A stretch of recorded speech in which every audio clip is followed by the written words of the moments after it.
Okay. Is this live? No, it's not live. Okay. So if you have any incriminating stories, we can always cut those out. If anything comes up, all the dirt you have on people in the fitness industry, if any of that permeates through the conversation, we can edit that stuff out. We both have a lot of that. All right, folks, this is a good one. This is a fun one. I've been excited about this one all week because it's with a really good friend of mine, Steve Maxwell, one of the most respected guys in the martial arts world, the jiu-jitsu world in particular, as the strength and fitness world. And Steve and I have actually known each other since this photo was taken. This is Ironman Japan in 2006, where Steve and I taught a course in Marina Del Rey. This was a 2-day kettlebell course. And we were friends for a couple of years before this. So we've known each other for, I don't know, 16 years now, 17 years. That's right. We actually connected back in my Hindu squad, Hindu push-up days. Yeah, that's right. Back when we were doing the Dons and Bathics, Uh-huh. we were really into the high repetition bodyweight calisthenics with that. That was even before Matt Fury and combat conditioning. Yeah. That's right. And that was the late 90s, I think. And that became a huge deal for a long time too. And those are great moves. The Hindu squats, Hindu push-ups, you can't go wrong with those. I still do them, modified, of course. Yeah. But we'll talk about how I've modified the training over the decades. But that was back in the day. Yeah, we were definitely on the cutting edge of the whole kettlebell movement and the old RKC movement. We were like I think we were the original instructors there. Yeah, that's right. And I think that's the other thing we're going to talk about. We're going to talk about two main points today. Number one is, you're close to 70 and you've been a really fit, active guy pretty much your entire life. So I really want to talk to you about how you have changed and modified things, what parameters you had to adjust as you've gotten older to maintain this or to keep building this high level of fitness. And then the other thing is that I was joking with you before we started recording that I look at you as kind of the Forrest Gump of the fitness industry. In a disparaging way. I don't mean that you're a simpleton. What I mean is that Forrest Gump was always there at these opportune moments throughout history. And I feel like you've been like that with the fitness industry because you've been through Nautilus at its peak, super slow training, kettlebell training, club bell training, sandbag training, before sandbags was a thing where you actually took a course, jiu-jitsu before that blew up. I think you were an early investor in the UFC too, if I'm not mistaken. I was. Yeah. Indeed. I was. Yeah. So we have interesting, all of that is an interesting episode right there. But let's start with your fitness journey. So when did you, have you always been into training? Have you always been into fitness, or when did this whole thing start for you?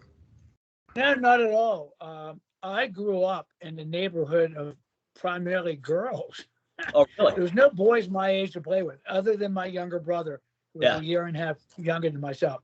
And then there was a lot of older boys. And I was relatively unfit. My father, who was a West Virginia farm boy and a U.S. Navy veteran from World War II, had always been a pretty fit, wiry guy. He was the Pacific Fleet bantamweight boxing champion during World War II. Wow. They used to get all the ships together and anchor, and then they would go on like an aircraft carrier and set up a ring. And then the sailors from all over the fleet, they go in these boxing tournaments and put on shows out in the middle of the Pacific during the war. Wow. And he was pretty good with his hands. And he was just a really good athlete all around. He bowled, he did horseshoes. I know it sounds kind of crazy, but that was incredibly popular. I know the guy was dead accurate. Anything with hand and eye. It was like this table tennis whiz. He was incredible in softball. He was like one of those fast pitch guys that you couldn't even hit off of. Right. And always he played football through high school and got into boxing. He was damn good. So he saw what was going on with me. And I was getting bullied by a lot of the older kids in the neighborhood and just picking on a small, weak boy. And he bought me a barbell set when I was 11 years old. Yeah. We lived in Carlisle near the old York Barbell Company.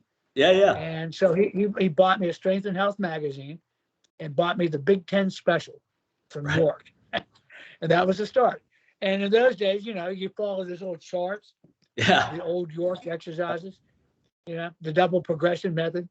And I took right off. And of course, being a young kid, you get pretty rapid results when you first start. Absolutely. And I continued with my barbell training. And of course, I read everything I could get my hands on. I started reading Muscular Development with another popular magazine, the old Dan Laurie publications. Right. Then Iron Man, with the old Perry Raider Iron Man, was fantastic. Yeah. All sorts of, Yeah. and, That was I did everything. The typical programs of the day, the York courses in the beginning.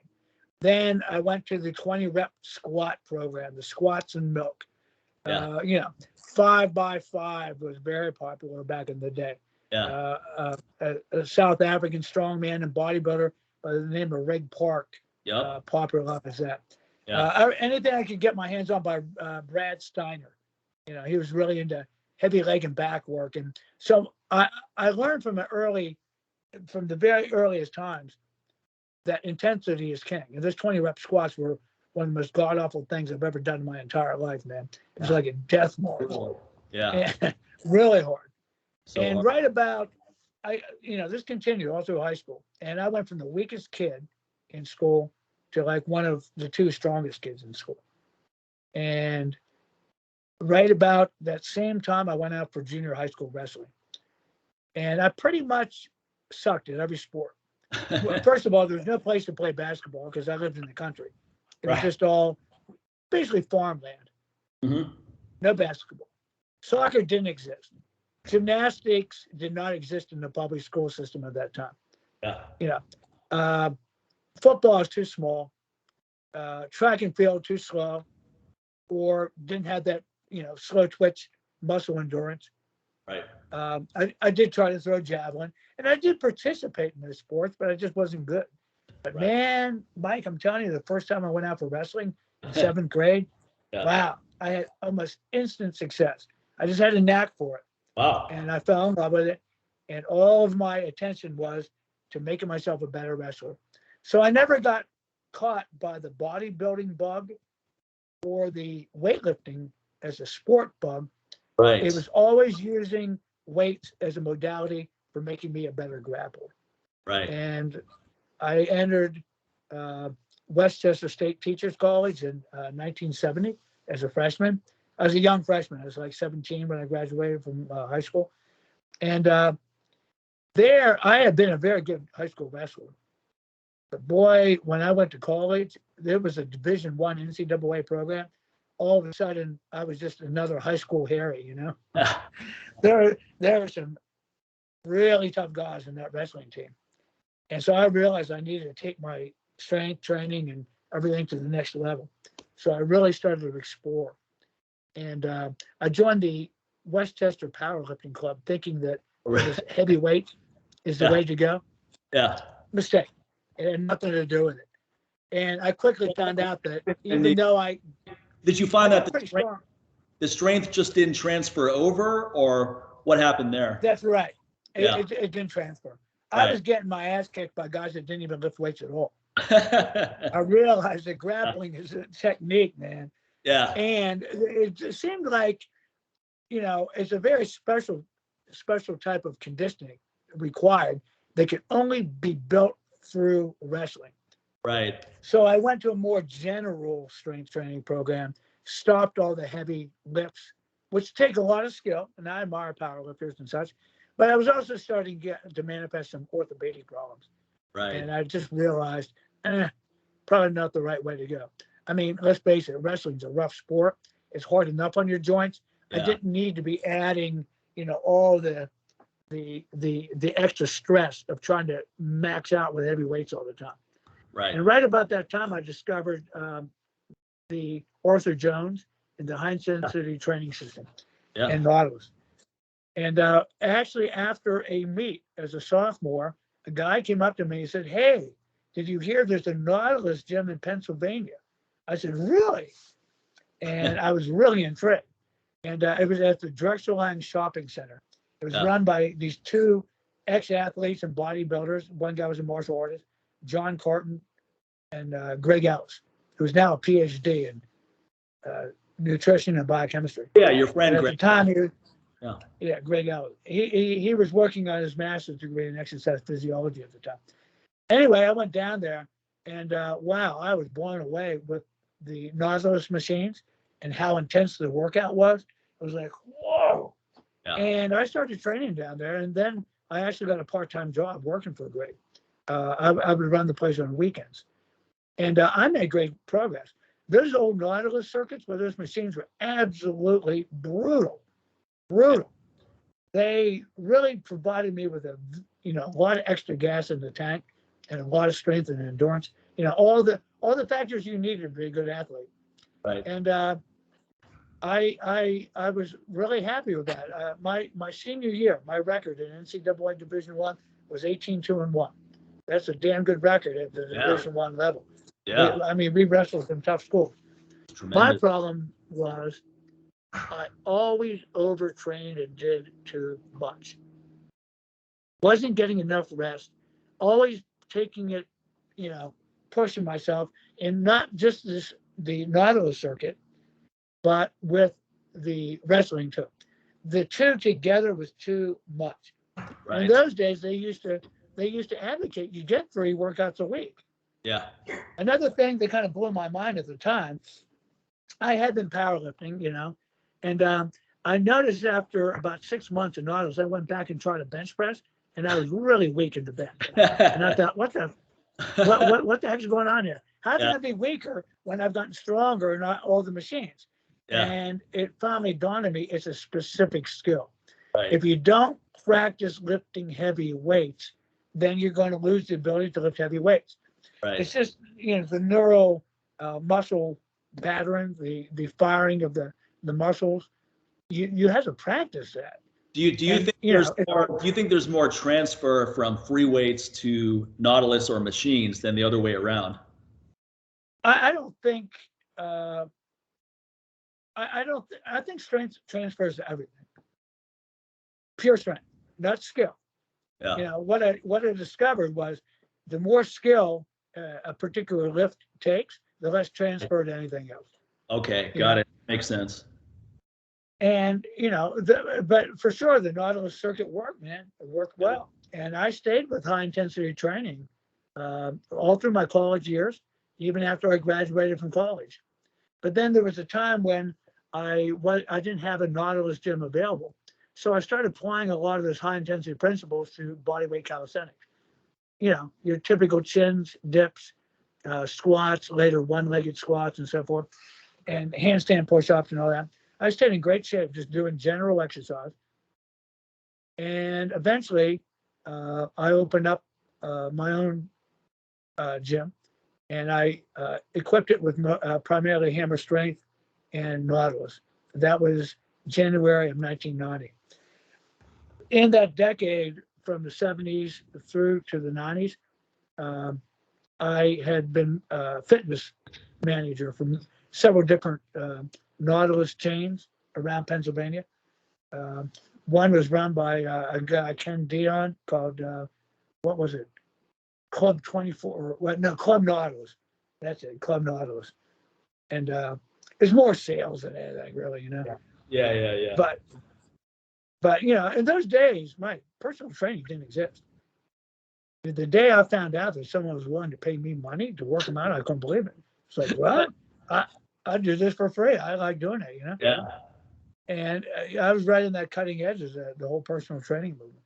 So I started a Nautilus gym in the Society Hill Club, and it became really popular.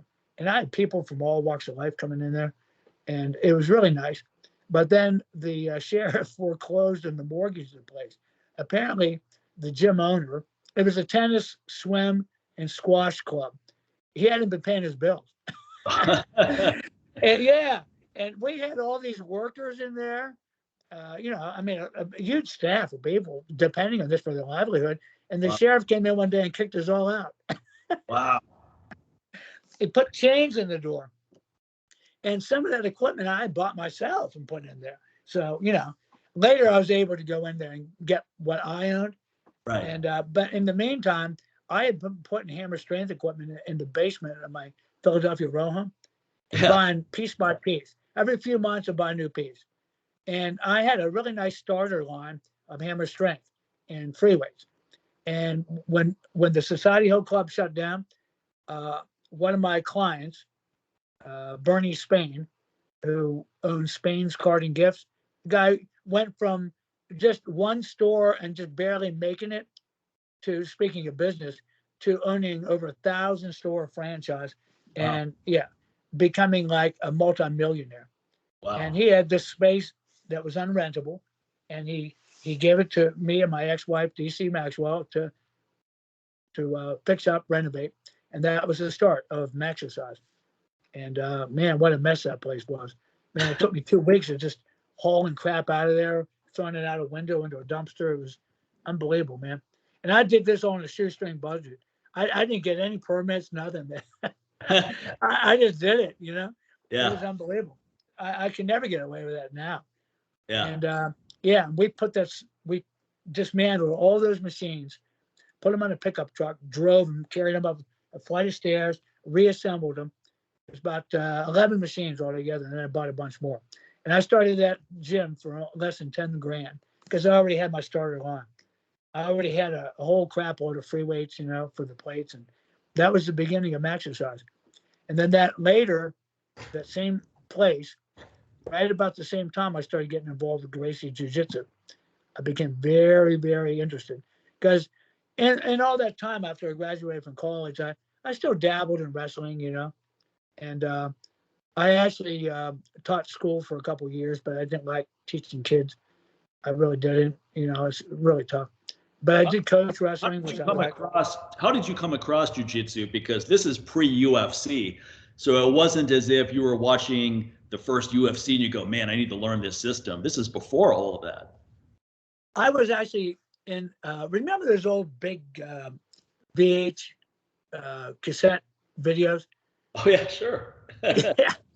And I went into a store. This is kind of cutting edge. A buddy of mine had a store called a How to Do It store. And in there, he had instructional videos and almost anything. Remember now, this is pre-internet. Yeah, that's pretty cool. Yeah, there was nothing. And man, everything from like fixing a kitchen sink to how to roof a house to, you know, put drywall to changing oil in a car. But he had this one fitness section, and then he had another little martial arts section. And I just happened to look at this video, Gracie in Action. And it's basically the Gracies in all these fights down in South America and some in America. And I looked at that video and said, whoa, this looks like something I could do. Oh, in the meantime, I had joined the Philadelphia Sambo Club, which is Russian judo. Right. It's like a combination of judo wrestling, very Russian. It was taught by a Russian immigrant. But my God, it was so hard to get there. I mean, even though it was only 17 miles away, it took like an hour each way through traffic, you know? Yeah. So when I saw this, I said, man, this is what I want to do. I want to learn how to do this. But, you know, no place to do it. I went to the first seminar in '89, and I was practicing in the Society Hill Club on a carpeted floor with this guy from Poland who was a judo black belt. And we would kind of fool around with the movements. But then in '90, I put like mats in the back of my place. So besides having my hammer strength circuit, I started having guys coming in a couple of times a week, old friends, members of the Philadelphia Judo Club, or just anyone. And we're just, you know, looking at the same time, Horleon came out with some instructional videotapes he did with Hoist. So we would practice the instructional tapes and just do our best. And that's when I started going out to California. I went to the first seminar in Parsippany, New Jersey, that the Gracie did in the East Coast, and he invited me out. So I started flying back and forth. Pretty expensive. I would go out with a certain amount of money, and I would take private lessons, and he would throw the group classes in for free. And this went on for about a year or so, and I got a good base. And I'd come back and practice everything that I learned. And all of a sudden, the jiu-jitsu business started booming, man. I had so many guys.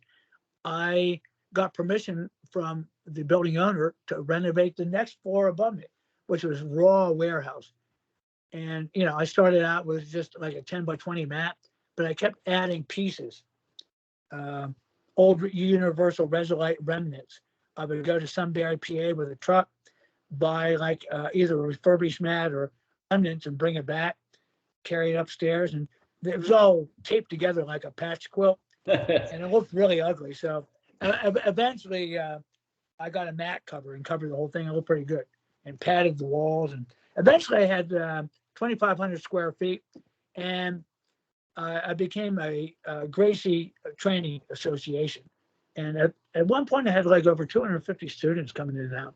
Not all at once, but you know, yeah, that's a lot of students for a jiu-jitsu school. Yeah. But I was the only game in town pretty much, you know. Right. And I was still just a blue belt, man. You know, I had no business teaching, but who else was going to do it? Yeah. But yeah. I had been a wrestler. I was a PE major, and I used to coach wrestling. So I knew how to organize a practice. I knew how to teach people, you know, and I did the best I could. And that was the start of jiu-jitsu in the eastern seaboard of the U.S. This is before Renzo Gracie or, you know, before Marcelo Garcia or any of the popular guys now. You know, there might have been a couple guys in Florida, you know, but I'm not sure. But this is very early 90s and, you know, right up through. And then, well, it shows unique opportunities that come with being on a ground floor opportunity, because what you just said, you were a blue belt teaching, you had 250 students coming through your gym. Imagine someone now who's a blue belt trying to open up a facility and start training people, right? Now you would get no way, man. There's 10 other black belts within a 1 mile radius of that place. No one's going to come. Exactly. But back then, you were able to actually push this business forward as a blue belt because there weren't any other opportunities around. And I think that's one of the keys to success right there, is getting in on something really early. Because when you do, for lack of a better description, you don't have to be as qualified as you will have to be down the line at those early stages. And then right about at this time, I also got very interested in the super slow training system. Right. It was like the next evolution of high intensity training. In the meantime, I had done some consultations with Mike Mentzer, the famous bodybuilder. Yeah, good one with him. And I really liked the philosophy. I thought it was really good. It was certainly good for athletes competing in sports because you just don't have the energy to do everything, man. Right. You just don't. You can't do a bodybuilding program and like all this extra training and do a strenuous sport like jiu-jitsu. Yeah. And now it's MMA. I mean, think about it. With MMA, you got to practice wrestling, which is really hard. You got to practice kickboxing in some form, which is pretty strenuous and tiring, you know? And not only both offense and defense, you know, takedowns and defense against takedowns. And right. You absolutely have to do jiu-jitsu. My God, when you practice those three disciplines, by the time you're done, you don't have any energy to be beating yourself up in the weight room and doing right. strongman and all this stuff, man. So, you know, the single set workouts, and they only last about 20 minutes, are perfect for an athlete like that. Right. And I began to realize more and more as we trained that really less is more. And at one point, most of us were only strength training once a week, the old Mike Mentzer system. But it's interesting because I had heard of once a week training years, decades before. I was in the Montreal Open freestyle wrestling tournament, and I met this guy, Victor Silverman, who was a European gold medalist and an Olympian from Russia. And I didn't know it at the time, but he was trying to defect to Canada. But I was talking to him through his interpreter in the changing room after he kicked my ass. And I asked him, you know, about his strength training. And he said once a week. And I said, what? I asked him 2 more times because I thought it was a mistranslation. I couldn't believe this Russian wrestler was training strength training once a week. It was like, what? And that stuck with me, that sometimes less is more. And of course, Mike Mentzer had a big influence. But once 1993 hit, that's when Horian came up with the idea of this Ultimate Fight Championship, where he would take all of these different styles, put them in a cage, and let them fight it out and see who wins. And of course, in the back of his mind, he wanted to showcase his family style of jiu-jitsu. And the Gracie jiu-jitsu came directly from the Kodokan and this guy Tomita, who trained Maeda, and Maeda trained Carlos Gracie, who trained Elio. So basically, I don't care how you spell it, jiu-jitsu is Japanese, and it had its origins in Japan. But what Elio Gracie did was refine it and changed it into the modern sport of BJJ. For anyone that would like to find out more about that, check out the Valenti brothers. Valenti, Valente with a little tilting. And they are the last generation to get black belts directly from Master Elio Gracie. And Pedro's father was a red belt, and his grandfather was a red belt in Brazilian Jiu-Jitsu. And he talks about the origins of Brazilian Jiu-Jitsu. And it's a fascinating podcast for people interested in the history. And red belt means you've been a black belt for 30 years, I think? 40. Wow, okay. Yeah, it's an honorary title. It's basically an honorary 10th degree. Right. But Royce went in the UFC, and the rest is history. I mean, he won the first 3. Well, actually, he had to pull out of one. He had to pull out one against Chemo. He fought Chemo, which was a great fight, and he ended up winning, but he was exhausted. They had to carry him out. He had a terrible blood sugar reaction, and that was it. Yeah. He had to be replaced. But at any rate, people couldn't believe that the skinny Brazilian guy basically was kicking. People said, "Oh, it's a fraud. It's fake." I assure you, those were real fights. Because I was backstage and I saw how many broken bones in people's hands. There's several guys who had teeth knocked out. In those fights, they were like real street fights. Yeah. You could pull hair. You could headbutt. You could hit the nuts. Point of the elbow. You could hit hammer fist in the back of the head and the neck. You could heel hook, kidney kick, any kind of shot to the knee. You could punch in the balls. I mean, that was all. Remember he fought that guy, that Korean guy, and he literally punched him in the nuts for the entire round or the entire duration of the fight. That was brutal, man. Brutal, man. And they did wear cuffs, but I don't care, man. Yeah. A cup ain't going to. That's just awful, man. Yeah, I think that guy's name was Joe Sandow or something, Yeah, that's right. It might have been against Keith Hackney or somebody, but just brutal, man. Brutal. So, they were real fights. And the only thing they didn't do is poke eyes or bite. Right. And you were allowed to even bend fingers. You can bend fingers and toes and anything. Yeah. Wow. So, it was all part of the game. All you had to do was tap. The only role of the referee in those fights was basically to pull someone off somebody if they became disabled or unconscious or whatever, So that was the real deal. But the point of that was jiu-jitsu exploded in popularity. Right. So many people coming in my gym. And we had a lot of guys wanting to come in and fight us. I was a purple belt by then. And, we would always accommodate. We'd always say, look, we're only students. Our last name isn't Gracie. But, hey, look. You want to come in and, try us on? Come on. And I would set up a camera.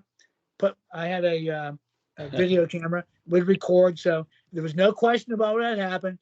No one could claim this or that, And, the jiu-jitsu served as well, The only people that we really were pretty nervous about were wrestlers and other judo players. Those are pretty tough guys. Right. Usually with a lot of the bigger guys, we'd end up on the bottom from the guard. Yeah. And, for blue through purple belt, working the guard against big, strong guys, pretty hard. You know, Yeah. once you get to be brown black belt, you become a lot more competent. But at the time, big heavy guys trying to punish your lights out, it was daunting. Yeah. We never lost, but it was some long, hard fights. I Right. had one match that went like 47 minutes before I finally tired the guy out and got him. But yeah, he ragdolled me. It was a ex-NCAA wrestler. They pretty much threw me from one end of the gym to the other, but he couldn't finish. Yeah. And that's the beauty of jiu-jitsu. You know, even if you can't beat the guy, it's hard for him to beat you. You can really defend yourself. Right.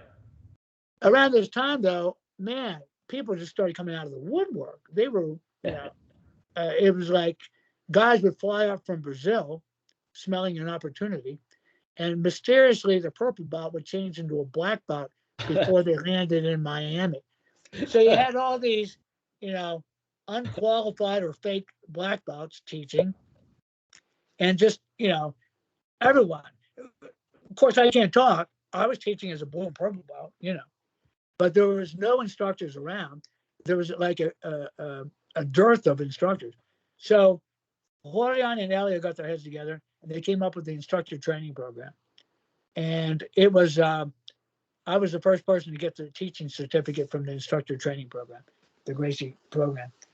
And actually, my ex-wife, DC, got her teaching instruction for the women's self-defense. The women's, they call it rape safe in those days. They later changed the name to Women Empowered. Yeah. But yeah, she got certified, and then I did quickly after that, in teaching the Gracie methodology, and it was really good. And in those days, it was like a complete system. You learned all the stand-up self-defense, against weapons, guns, knives, punch, kick, takedowns, and all the ground stuff. But with the idea of real fights, not just sport fights. Later, the sport started growing with the points and all that kind of stuff. And now it seems like it's fractionated into sport only and self-defense. But in those days, it was a complete system. But see, that's why I started to diverge then from super slow and high intensity training. I started feeling like something was missing. Part of it was the aging process was setting in, and I probably had already reached my genetic peak by this time, and I wasn't willing to accept that. Right. So I started looking at other ways of training. And one of the first systems I looked at was the combat conditioning, because I always admired the Kushti wrestlers in India and also the Iranian wrestlers.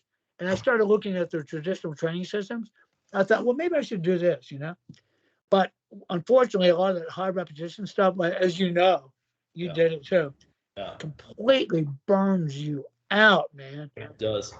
And I didn't have the kind of, muscle fiber to sustain that day in and day out wear and tear on my body.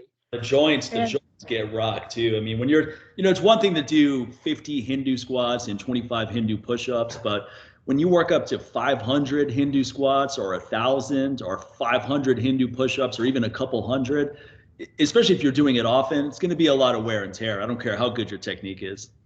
Well, what I learned later was all those figures from, let's say, the great Gama, the famous Kushti wrestler from Punjab, they exaggerated those numbers. The guys would exaggerate. They would exaggerate his meals too.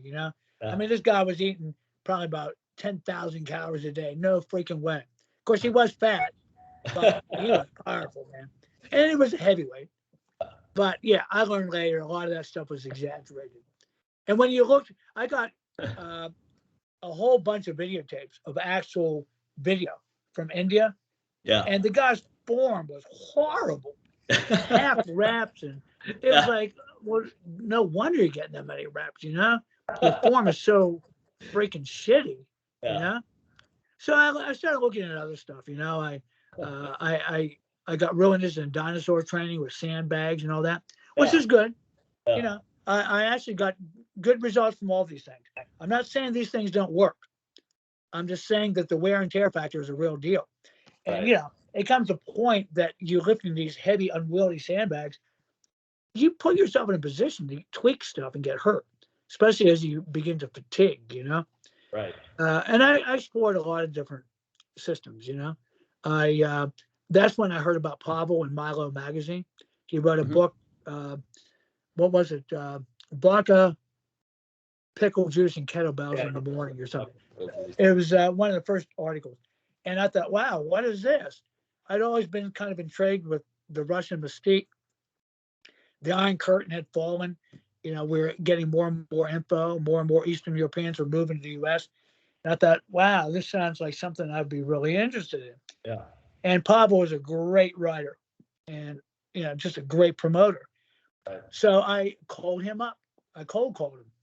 I thought, how many such Solines can be in the phone book in St. Paul, Minnesota?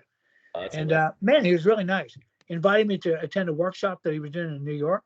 Yeah. It was mostly on body weight training. And I went. We really liked each other a lot. And then he told me that he was doing a kettlebell teacher training certification in St. Paul. So I went to the very first one with this guy, Lawrence. What was Lawrence's first name? Mike Lawrence, was it? Or Rob Lawrence? Rob Lawrence. Yeah. We attended the first one together. And man, that was awesome. I really enjoyed it. I like Pavel. I thought kettlebells were pretty cool. In the meantime, I actually had one of my jiu-jitsu students who worked in a metal shop make me some crude kettlebells that I remember those. Yeah, you used your videos. I remember that. Your first kettlebell video had those. And Pavel was the one that told me to make that video. Yeah. He says, oh, you got to, man, I cringe when I see that thing. But, at the time, no one knew. And those kettlebells were serviceable enough. Remember Jason C. Brown? Yeah, sure. He has those kettlebells. Oh, he does? Okay. Yeah. I don't know. I actually was the guy that promoted him to black belt in BJJ. Yeah, right. We stayed in touch, and we became pretty good friends. Good deal. And, I gave him his black belt in jiu-jitsu, and he wanted those kettlebells. It's kind of like a historic thing, Yeah, they are. If there's ever a kettlebell museum, they have to be there. So I really got into the RKC, and I pretty much abandoned the high intensity training methodology. And just about the same time, I started messing around with the what was that first book, Powers of the People? Yeah, right. Yeah. And I started getting more into demonstrating strength, and then as Pavel would write a new book, I would become enamored and fall in love with it. I was really big into the naked warrior thing for a while, and I was combining a lot of this, very heavy, low rep training, and I was doing okay, but I did notice that I was really feeling a lot of problems in my shoulders and my elbows, particularly the snatch. And it wasn't like I hadn't learned how to do it. I trained, with Valerie Fedorenko, and, Steve Clotter and I went to a coach's training and got certified under Valerie Fedorenko. But I quickly saw that this is very specialized. And, training for Girovic sport is really low carryover value to just about anything else. It's pretty specific. It really is. Okay, people talk about endurance and work capacity, but work capacity is specific to the task. Right. I could have great work capacity using a shovel and a pick all day and suck at kettlebells. And I could be a kettlebell master and die like a rat digging a water line ditch. Work capacity depends on what you're doing. There is no such thing as work capacity. I'm glad you bring that up because it reminds me, remember that phrase, magical transfers? Oh, I did kettlebell Turkish get-ups for 2 weeks and my bench press went up 40 pounds, right? We would hear testimonials like that all the time. And people would use the what the hell, they call it the what the hell effect. Yeah, what the hell effect, right? Now, here's one thing I noticed about the what the hell effect. I never experienced it ever in any I didn't either. Because I did kettlebells only for a couple of years. When I went back to barbell training, I was ridiculously weaker than what I used to do barbell training, bench press, deadlift, and all that beforehand. No carryover whatsoever. Maybe it helped me hold on to some of that strength, but at the very most, that's what it did.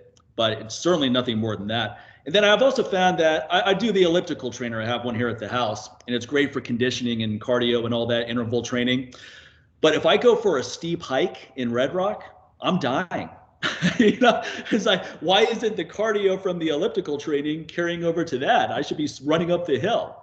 Because like you said, it's so much, there's so much specificity with So everything. specificity of training.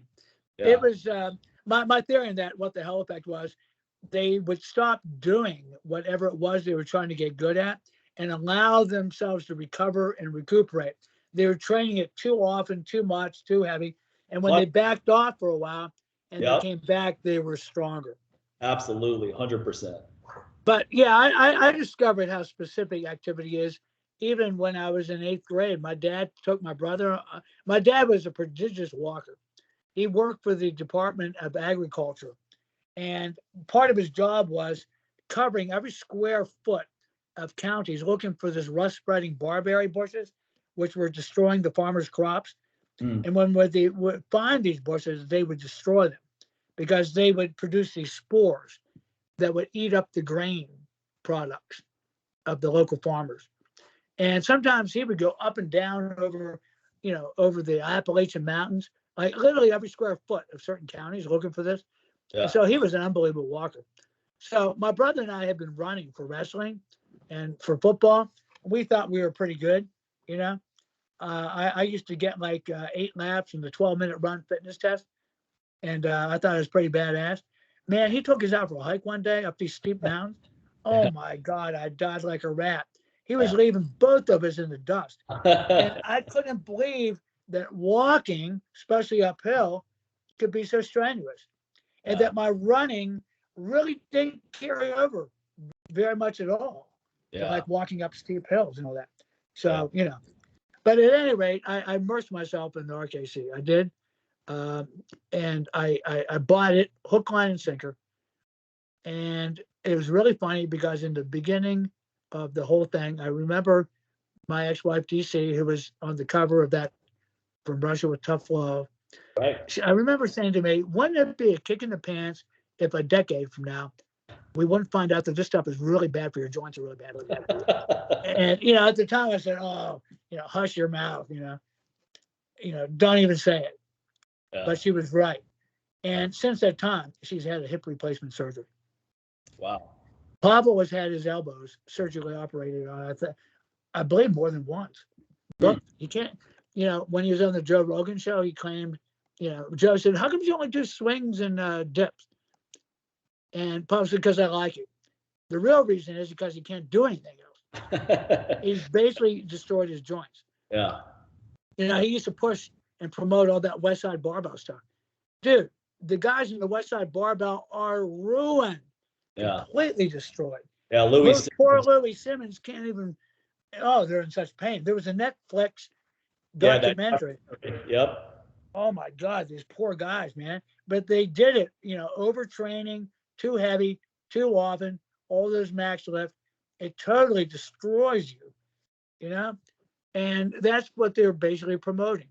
I mean, I can't believe I believe this, but the Turkish get up fixes your shoulder. Cut me a break. That's crazy. And as long as you're using good form, the swings and snatches are perfectly safe. I mean, come on. People swinging tennis rackets suffer terrible tennis elbow. A tennis racket's what? Not even a half pound. Right. Less than that, probably. Swimmers. Swimming's the gentlest thing you could possibly do. But the repetition, you hear about swimmer's shoulder.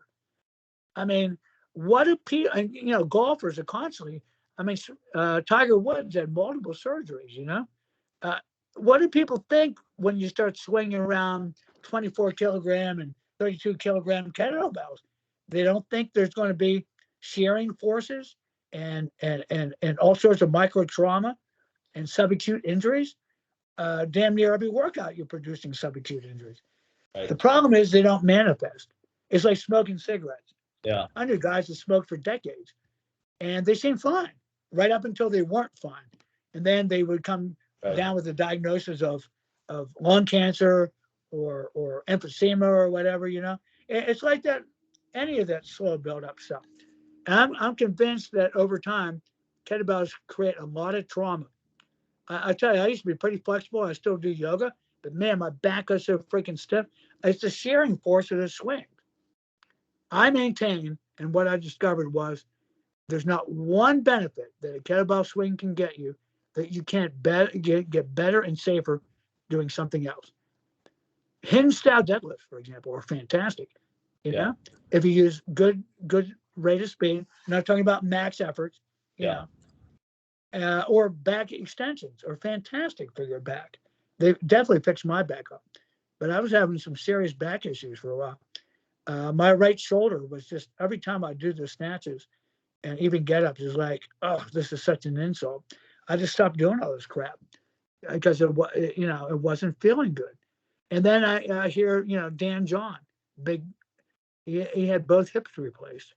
It's like, Brett Jones actually, it sounded like he was almost proud of the fact that he had 9 knee surgeries. What the hell? Yeah. All those guys. What's about all that? All those examples you just gave, those aren't even professional athletes. Those are just everyday people. So that I think the distressing point of all of this is that you're doing something, at least implicitly believing that you're actually fortifying your body. You're making your body more resilient.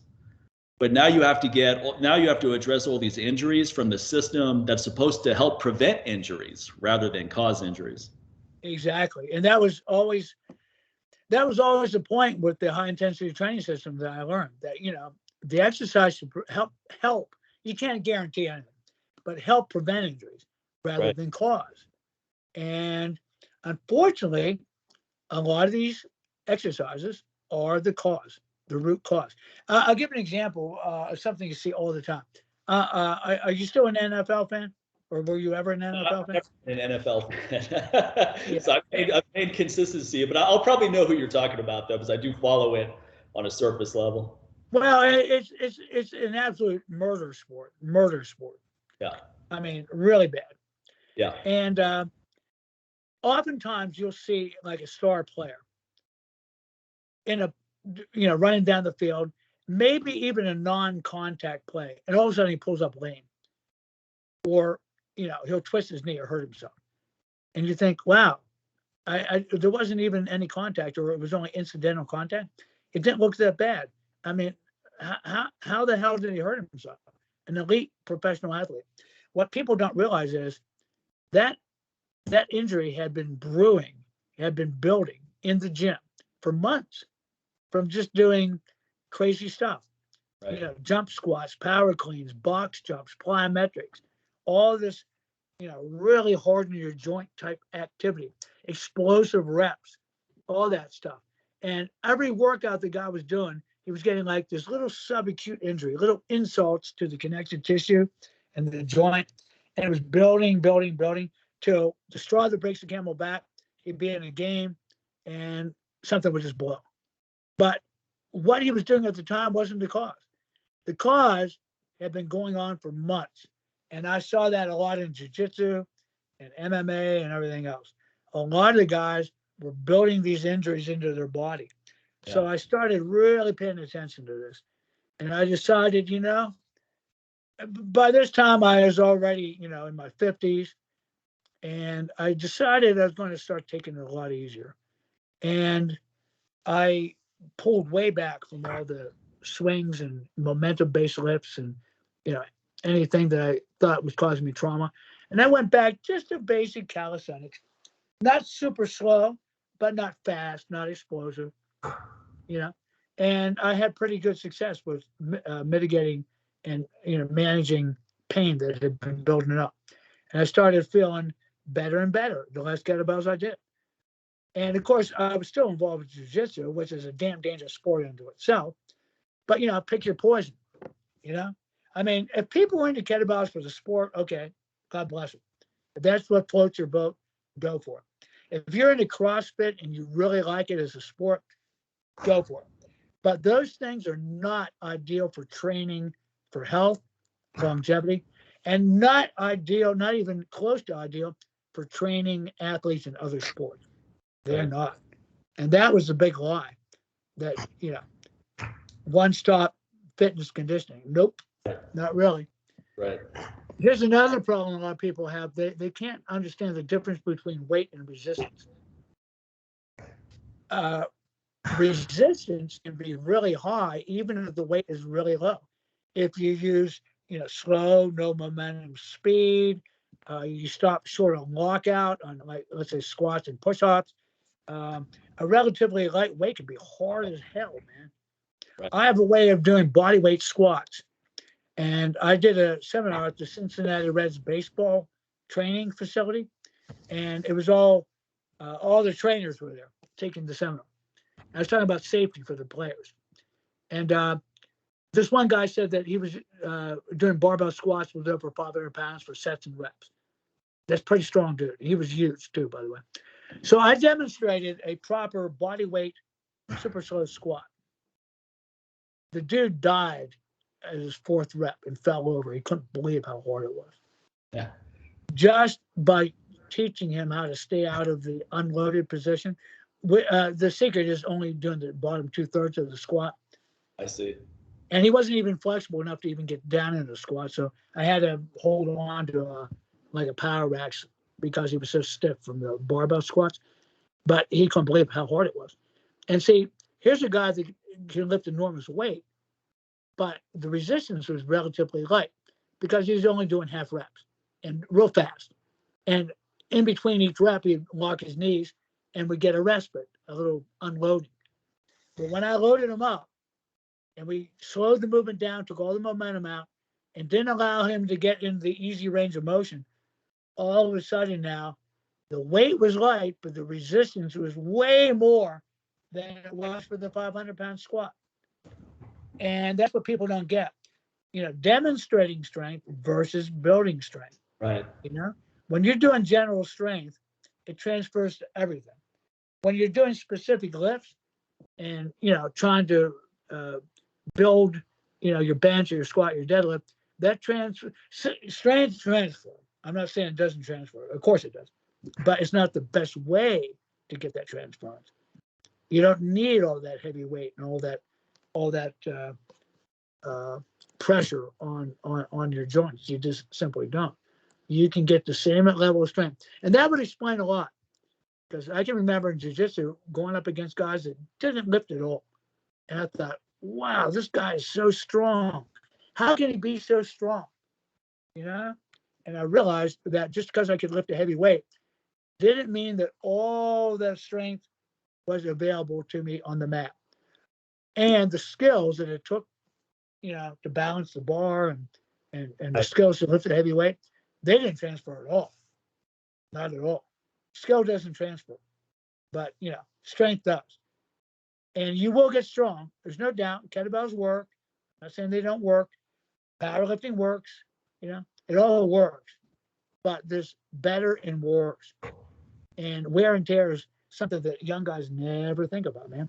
You just don't. It's a real thing. And, by the time I got into my 60s, I was really feeling a lot of my past sins, Yeah. Silly stuff. And I started getting more and more. Another thing that greatly influenced me, besides jiu-jitsu, I became very interested in Russian martial arts. And I've been to Russia 8 times. And I realize that Russia is not a very popular term right now, with all the Right. crazy, Tsar Putin, the incarnation of Stalin, right. Invading a sovereign nation, But be that as it may, I've met some wonderful, wonderful people in Russia, really friendly, really good. And I studied Kadashnikov Sistema. It's different than the type of Sistema taught in Toronto by Vladimir Vasiliev, who is a wonderful person. I love that guy. And his teacher, Michael Ryabko, is that big, pretty fat dude, But Kadashnikov Sistema was a military hand-to-hand combat style taught by Alexei Alexeyevich Kadashnikov and his son Arkady. And I went to Krasnodar and was at that Krasnodar military school, and they would allow civilians to come in. And it was an open class. There were some women, mostly dudes, a lot of military guys. And they were animally against kettlebell training. It was really fascinating. And then when I went to Moscow, I trained at Rehabco school, and they were into this very slow, high tension training. Yeah. They would do even as slow as 30 seconds up, 30 seconds down in push-ups, which is a killer, man, killer. And they were very much into isometrics too, and that started getting me thinking. You know, isometrics is kind of a lost art form, really. I mean, it was really popular back in the day, Right. but you know, people just kind of forgot about it. So I kind of went back to my roots, and then right about towards 2020, I started experimenting with the time static contraction. Now, even before that, it must have been like 2018. I heard about this new form of isometrics where you hold a prolonged contraction in the mid range. Right. And I tried it. It was it's called super statics. It was invented by the same guy that invented super slow. And I mean, there's a lot of different isometric systems out there, and some work good, some don't work. Some are dangerous, some are good. The Dragon Door ISO chain is a great tool, but Jesus, the protocols they use is really not safe at all, man. It's really not good. Some people might be getting some results, but I see it as somewhat dangerous. But the prolonged static contractions, fantastic. And also the yielding isometrics, where you hold a particular weight. I mean, they were real popular even when I was a kid back in the 60s with the old York Power Rack. You know, Bill March, Tommy Kono, all those guys. Right. Used to, you can hold a weight up against the pin. That's a damn good way of training. Really good. And that's been used, you know, for forever, really, since the days of Sparta. So I started doing more of that because it feels great on your joints. It's almost like medicine. And then right around 2020, I've been traveling the world, by the way. From after my divorce, I met with you. I was living in a camper van. I was training a pro baseball player living in Arizona. I was driving around, and you know, you got me back in the seminar circuit where the boys are back. And from that point, you know, eventually I just sold that van and started traveling full time. I was all over Europe, Scandinavia, Asia. I got to Vietnam and Singapore and China. I did an extensive tour of China, Japan, Australia, you know, all over the place, Mexico.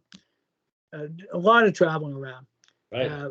I really liked the Balkans, and I really liked Russia. I like Scandinavia. I liked it all, but certain places stand out. I became really popular in Germany. I'm not sure why. Maybe my German heritage or whatever, but I actually was given an award at awards dinner by their national fitness organization as the best foreign trainer. Oh, really? That's cool. 2019. Yeah, I was really proud of that. That's high accolades. That's cool. Yeah, no, I was really pleased. I had done a whole bunch of seminars all over Germany.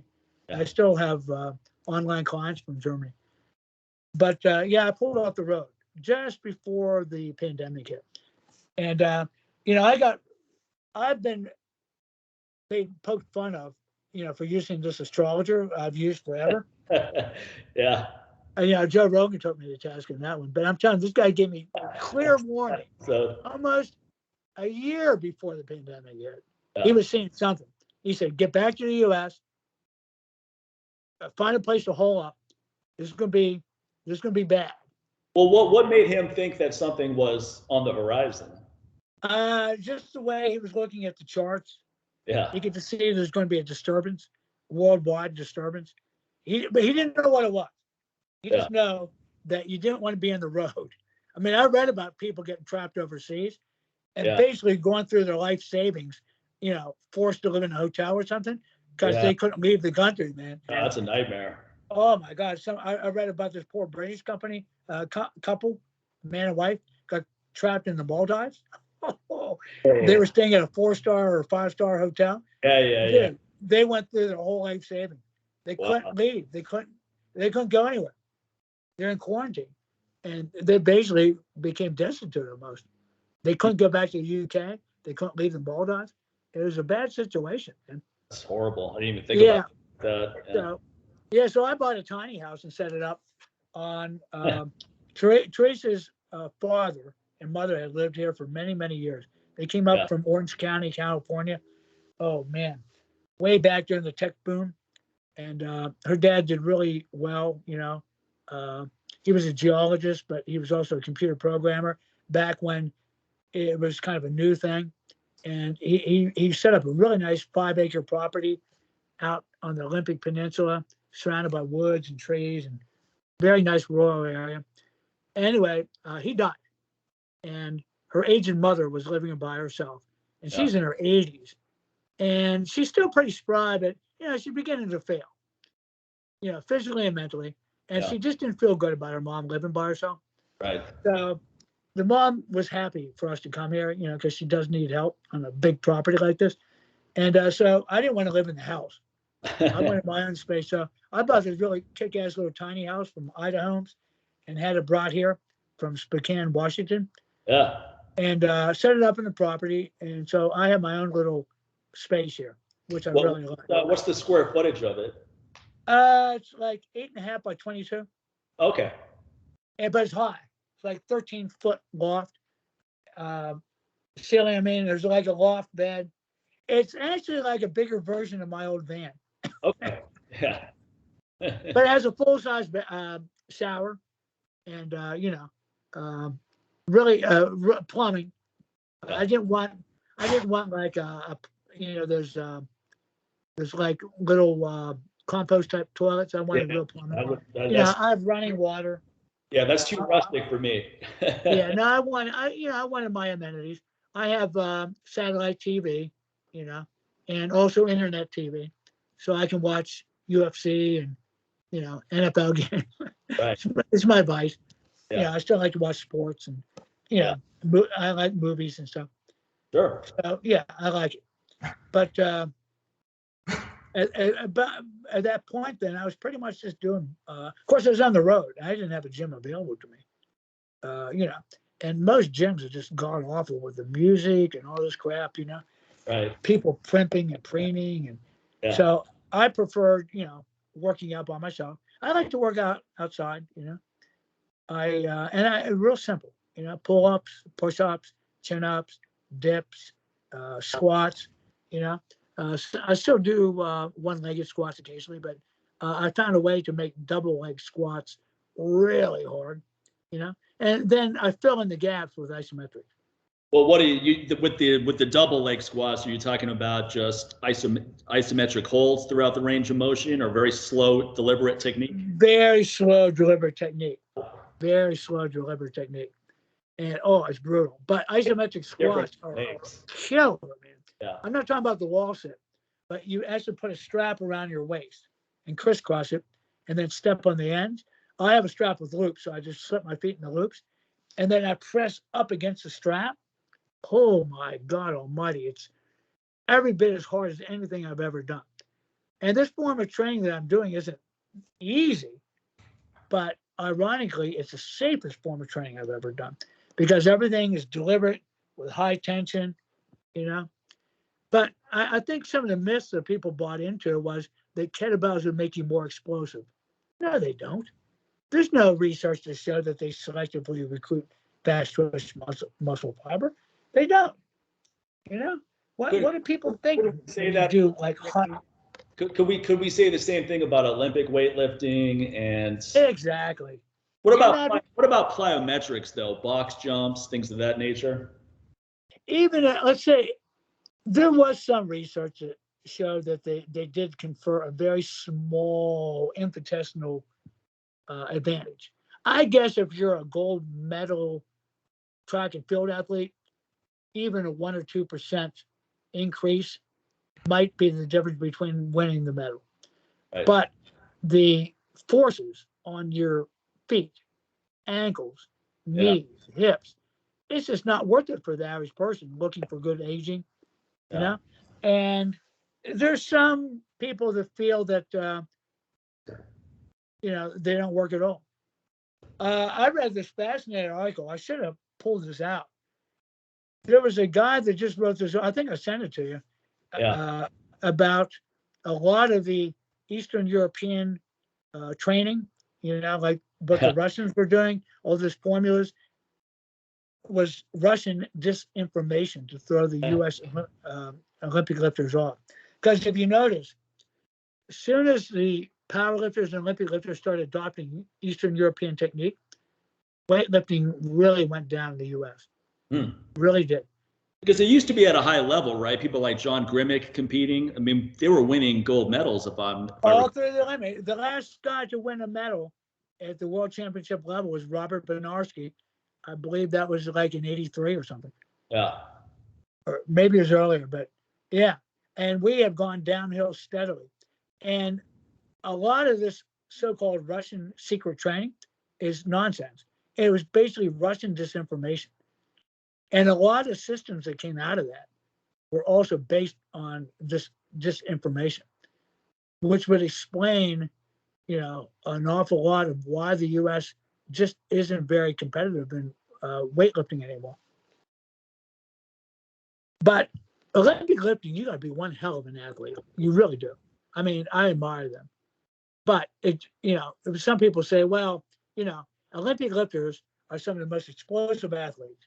I think in Munich Olympics, you tested guys for vertical jump, and the Olympic lifters were actually outperforming track and field, basketball, and volleyball players in their vertical height, the ability to jump. But everyone forgets selection bias. The guy with the attributes of a lot of fast twitch muscle fiber is going to excel in Olympic weightlifting. Right. The body selects the sport with which they're going to be successful. Yeah. But the sport does not change you or create all of a sudden a fast twitch wonder. It does not. And the more skill a lift or an exercise requires, the less transfer to anything else. It's like balance training. You see people doing all this crazy stuff on standing on the handle of a kettlebell. Yeah. What the hell? I mean, what a stupid pet trip.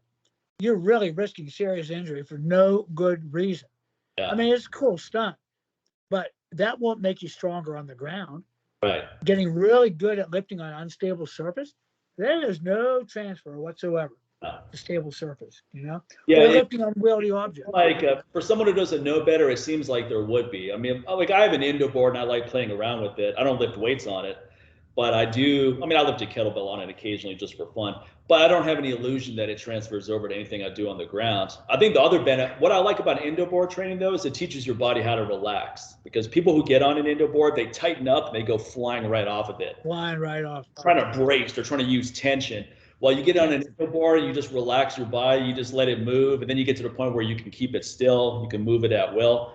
I like that. It loosens up the hips a little bit. But there was a brief trend of people such as Paul Chek doing really heavy weight training on a Swiss ball. There were people like John Davies doing heavy weight training on an indoor board, and it looked super impressive, right? Visually, we're like, wow, that's crazy impressive. But there was never an increased performance on a stable surface, as you said. Nope. And it wouldn't transfer to sports either. Right, right. And the problem with balance is it's specific to the task. Right. Being good at indoor board won't make you better at skateboarding. Or tight rope. Skateboarding won't make you better at snowboarding. In snowboarding, you can be a world champion, but you could suck at surfing. I mean, it all seems similar. Right. But the more similar it is, the more it throws you off. Right. Now I do balancing, but on one foot, because in jiu-jitsu, I execute a lot of throws off one foot. Right. Sometimes people try to take you down and you're balancing on one foot. So that has some merit, but that's about it. That type of balancing. Sometimes I play a little game of push-pull with my beginner students to give them specific mat balance to be able to shift their weight and move away from force. But balance is very, very specific, and it's not a general attribute. It got to be built from whatever activity that you want to do. Right. And you can say that just about anything, really. That's why I prefer simple general exercises that require very low skill. Not much skill required for pull-ups or chin-ups. No skill, dips and push-ups. I mean, minimal skill. Certainly not much skill for squatting other than, having the mobility and so forth, and I think this is the way that people should build their programs. Very safe, not very sexy. Doesn't sell books, doesn't sell magazines, it doesn't. The other stuff looks really exciting and sexy and so forth, but it's just unnecessary wear and tear for no good reason. And I've been looking really hard at the research on, single set versus multiple set. There just isn't any real research to support for general exercise now. I was talking about the practice of weightlifting as a sport. There, you got to do a lot of sets of sub-maximal weight to practice the skill of the sport.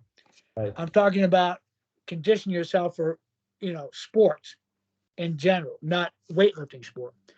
Really, one set will do it pretty much. I've looked at the research. I've seen over 50 studies supporting single set training. Now, is this one set to your limit or failure even? Okay. Yeah, because your limit is momentary muscular failure. Right. Then you reach your limit and produce a training effect. Now, do you have to go to failure? No. I know plenty of guys that do sub-failure training. Do multiple sets work? Of course they work. But think of it this way. In most of the studies I looked at, you really didn't get much more than maybe a 1 or 2% advantage by doing more than one set. But yet, let's say you do a 3-set workout and everything. Oh my God, you're in the gym 3 times longer.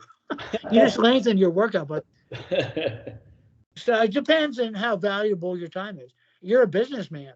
You're busy making money. You don't have time to be, a gym rat. You have other things in your life.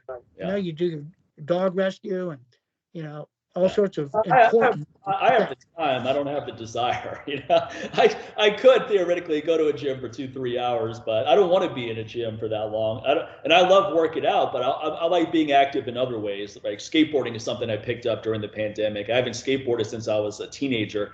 And when everything shut down, I started looking at more things to do outside since nothing is open anymore. So I bought a couple different boards and I just started skating every day after I would lift weights. And I'm not skating as much now, but I fell in love with it. It's so much fun. It just puts me in that flow state. It is. It's a great recreation, And I have things I like to do too. I like hiking in the woods and I like walking. I still do some running. Some sprints now and again, not because I think you need to do it for health, like running and sprinting. I just want to use it as self-defense. What better self-defense than to run like hell? Big on when it comes to strength training now, because I still like to lift heavy weights, but I'll tell you what, I do not like being super sore where it hurts just to walk down the stairs. I don't like my back being stiff at all. I feel like an old man walking around when my back is stiff. You get out of bed and you're just walking and it's uncomfortable. And I go, anything that produces that feeling, I'm not interested in, because that's only going to make things worse. That's just a sign of future events, of coming attractions. So I do like to be fresh after most training. So that makes me wonder, what do you think about this kind of stuff Pavel used to talk about, strength training as a practice, right? Don't go to failure, high frequency, every set done with perfect technique. I mean, theoretically, if someone applied that, wouldn't that be a way to avoid any injuries? Yes, but the problem is it's time consuming. Yeah. The other problem is you're still doing a lot of work, a lot of mechanical work, which puts a lot of wear and tear on your body. Okay. I'm only training pretty much once a week, and the actual mechanical work I do is very low. And in many cases, if I'm doing isometrics, there's zero mechanical work. It's all metabolic work. Right. My body is working metabolically. Yeah. So very low stress on the joints. And I'm like you. I mean, I like doing recreational activities. I like getting on the mat and rolling around. I like taking a walk or a hike or, walk through the woods. Yeah. I still like to mess around with that kind of stuff. I still do mobility every day, I do. I really got into a Qigong practice. I had during my tour of China, I got really friendly with a guy, Stanley Tan, who is now living in Australia. Thank God for him. And he taught me the a Qigong system, which I really like a lot for just general health and vitality. And I mix that in with some of the other mobility stuff I was doing. And yeah, that's something I do every single day, you know? And yeah, maybe I, I, I don't really time, like, I don't go by the days of the week for my workout. Pretty much like, oh, I don't know, anywhere between 3 to 5 days, I'll feel like, yeah, I feel like I need a strength workout and I'll do it.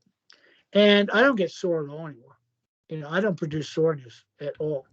I'll go to failure, but you don't get that beat up sore feeling like I did when I was a beginner. And isometrics produce almost no soreness at all. None. Maybe a little stiffness the next day, but stretch it out, mobilize it out, and so forth. But I do believe that every man eventually has to really start to pay attention and start to, find ways to use lighter weights and not train so frequently. Although you need to do something every single day, every day. It doesn't have to be working out. Something like what you're doing, your skateboard, ride your bike, play basketball, swim, whatever you like to do.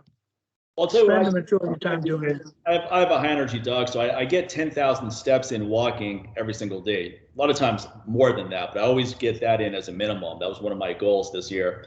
I've always been a walker, and that is the most exercise I do is via walking. I mean, it's a couple hours every single day. And then I lift weights a couple times a week.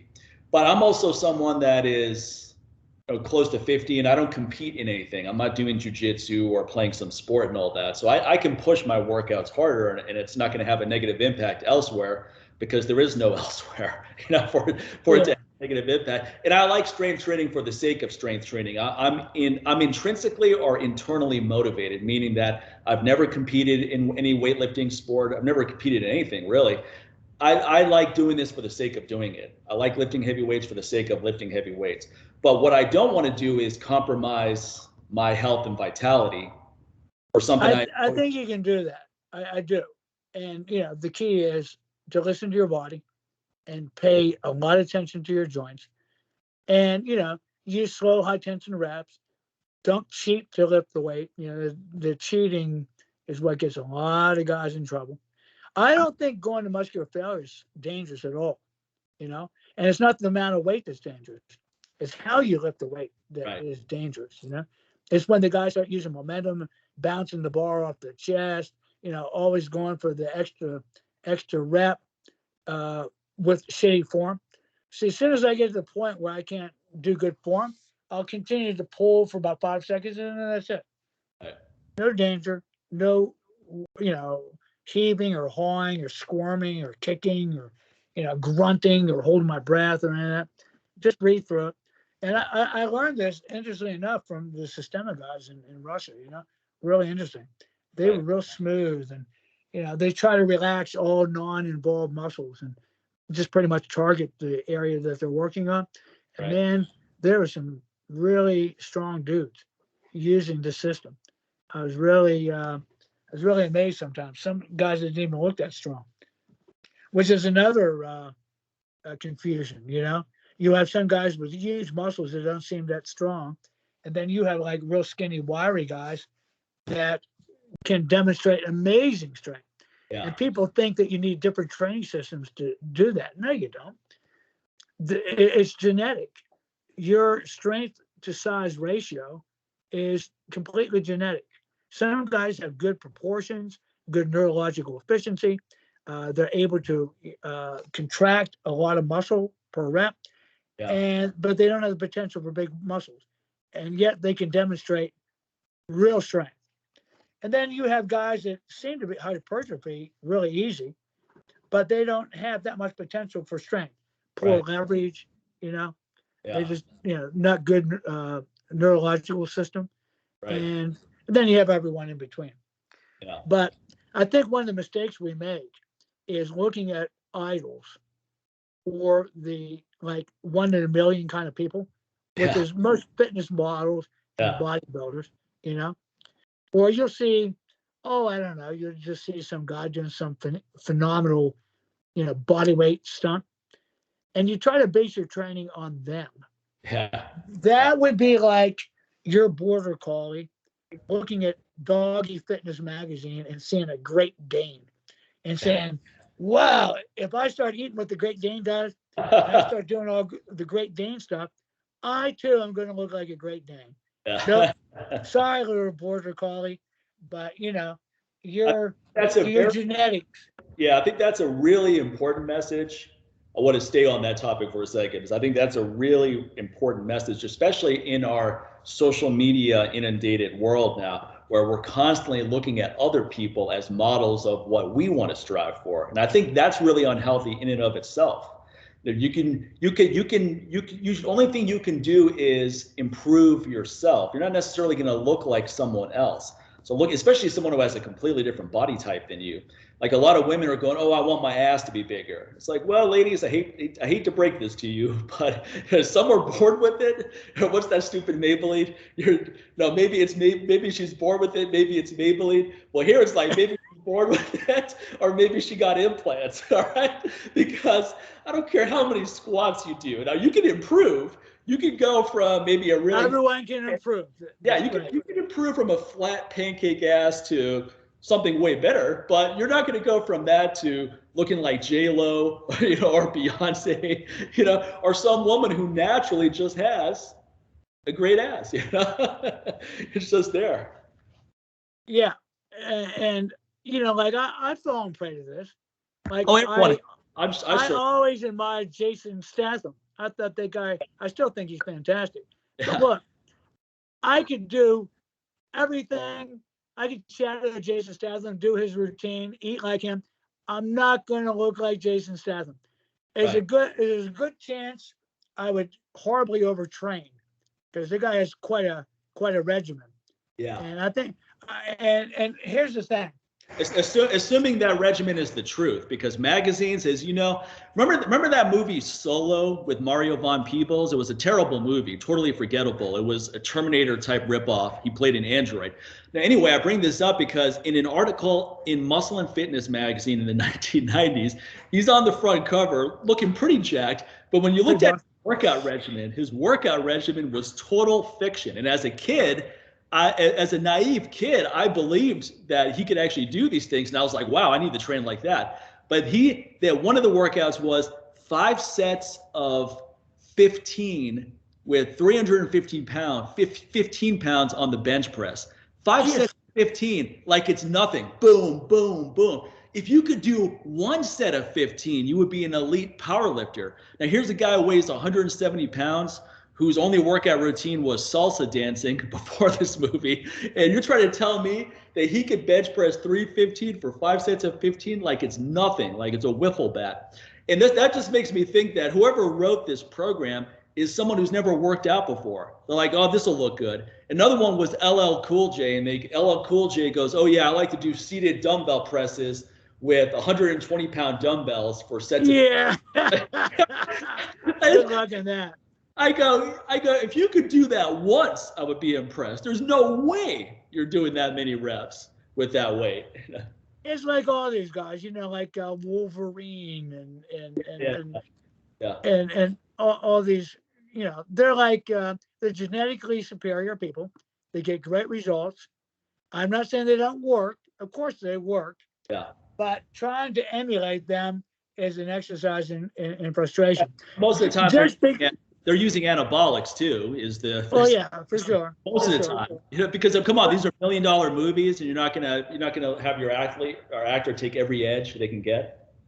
Of course, and it's the old saying: just because someone got a particular result from using a particular routine doesn't mean they couldn't have got similar or even better results, possibly faster results, and safer results doing something else.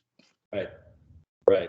And everyone, when they're young, and I was guilty too, we don't think about safety or sustainability. We don't. I was pretty kamikaze about some of the ways I trained back in the day. I'm suffering for it now. I mean, I'm pretty good. My right shoulder got pretty impinged with arthritis. Yeah. You know, I can still do pull-ups and chin-ups and dips and push-ups, but overhead work is very painful, and I have limited range overhead in my right shoulder. And that was the direct result of stupid kettlebell stuff, mostly, you know, and my own fault. And people say, "Oh, you must not have been using good form." Oh, yes, I was. Yes, I was. But you know, Well, it's just the nature of high repetition, momentum-based lifts. Right. It's going to erode your joint health over time. What do you think about someone like Valery Fedorenko, though, who I don't know what he does now, but the last time I saw him, he was still performing at a really high level. Doesn't appear to have any injuries that I'm aware of. You think he just has a genetic proclivity to this type of work? Yeah, there's some people with incredibly tough joints. Yeah. You know, 1 in a million.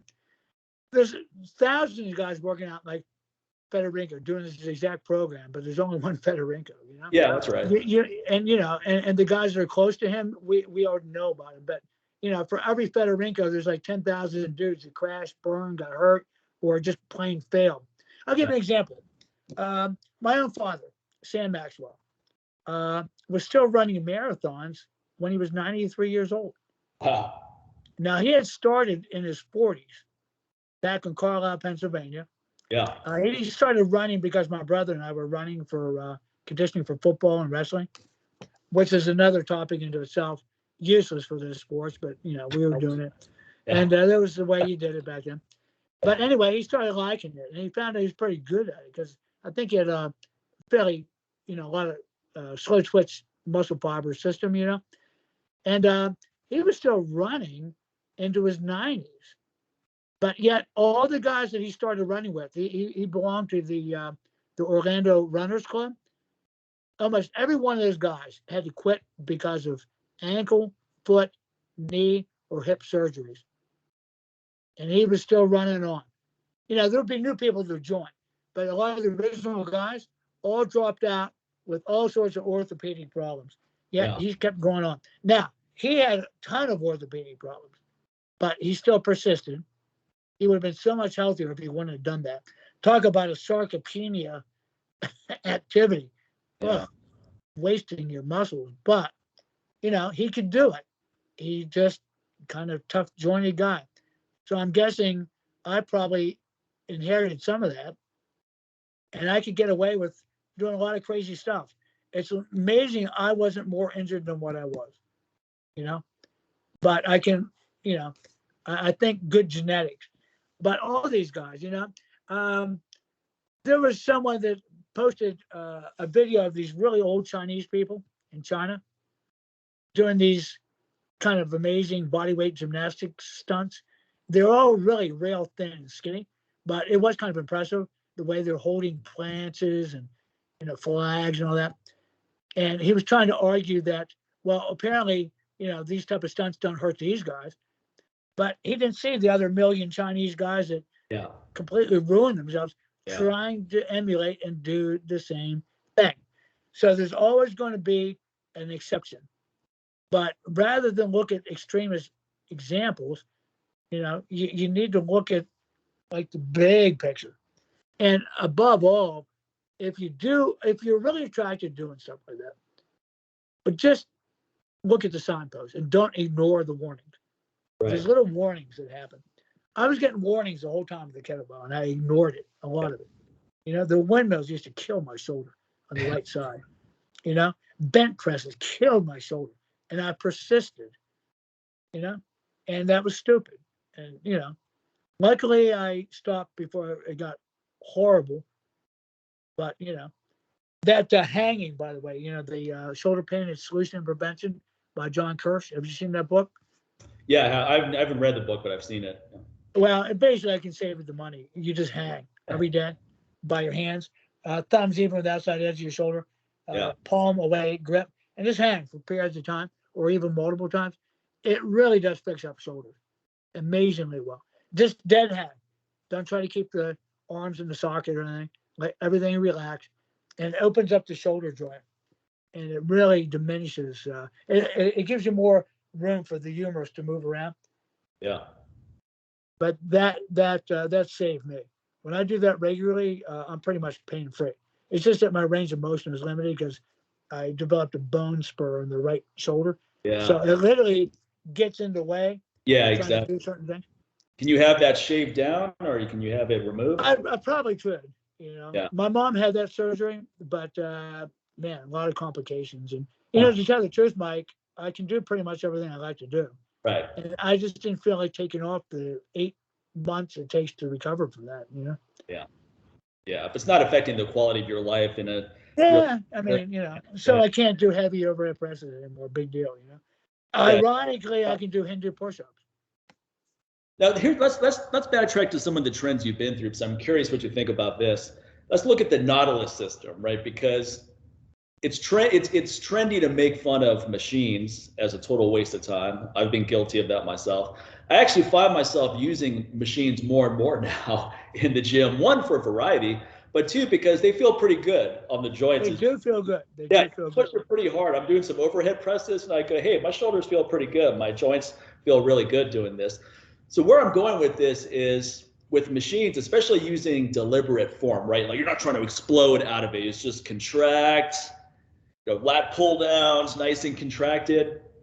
Do you think that is a longevity strength training regimen? Let's say someone started in their 20s and they just did machines primarily, maybe some body weight stuff. Everything is slow and controlled, no momentum. Do you think that would be something that would be sustainable for decades? Oh, absolutely. Look at Roger Schwab, owner of Mainline Nautilus, and now he X-Force in Philadelphia. He was an old-time IFBB bodybuilding judge, and he was right there at the very age of the golden age of bodybuilding. Dave Draper and Lou Ferrigno and all the bodybuilding greats. Before it became a freak show. Roger still maintains excellent machine-based gym, and my God, the guy looks unbelievable. He's getting damn near 80, and incredible physique. Still looks really good. Clarence Bass is another guy. That is in his probably close to 90. Yeah, he's got to be. Adopted once a week working out. He did play around with Olympic lifting, but stopped because it was killing him. Dr. Richard Wynette, another machine-based guy. He's near 80. Looks incredible. Still has a really well-defined midsection, nice muscular body. Tons of guys, it's a really good way. My friend David Landau. Because I talked to Clarence about training. He said that now, at least this was maybe 5 or 6 years ago, we had him on the LOL show. He said that he does one strength training workout per week and one high intensity cardio Tabata protocol type regimen per week. And then he's pretty active. He goes walking a lot. I think he does a little bit of running, hiking, that kind of things of those nature. I think he has a dog. Dogs are great. Yeah, dogs make us. Yeah, but believe me, I would never do as much walking as I do without my dogs, and I say that in a good way because having her, it gets me out walking because she's high energy. I got to get her out and tire her out, otherwise she'll terrorize the house. She'll drive us nuts. Now with so yeah, I agree. It's a really good longevity system. It really truly is. Pretty easy in the joints. But the problem is there's so many shitty machines out there. And a crappy machine can hurt you. Yeah, that's like everyone always used to bash leg extension machines. Yeah. But that's because most leg extension machines are horrible, terrible design. But a MedX leg machine, MedX, RenX, as in the Renaissance of Exercise, RenX machine, MedX, the current Nautilus machine. I think it's called the Nautilus Nitro or Nautilus Next Generation. Even the hammer leg extension is pretty damn nice, and you can do single joint exercises and get great benefit from it. Right. And everyone forgets that the 1973 Miami Dolphin football team were Nautilus trained. They were the only NFL team ever in the history to go undefeated and win a Super Bowl. Wow. And they all trained on a Nautilus circuit. But, they improved Nautilus machines and the strength curves tremendously. So I think that, machines can be a very viable way to train because once again, strength is transferable. Doesn't matter how you build it, whether you're carrying, doing curls with a bucket of water, or whether you're using a sophisticated bicep curl machine, whether you're doing chin-ups out there on a limb of a tree, or you have a $3,000 lat pull down machine, you're still going to get really good results if you use good form and you push yourself hard. Yeah. So my main thing was I didn't have gyms available, so I didn't want to get gym dependent. That's all. And during the stupid shutdowns and all this crap, a lot of people were without a way to work out because they were pretty much dependent on their gyms. Right.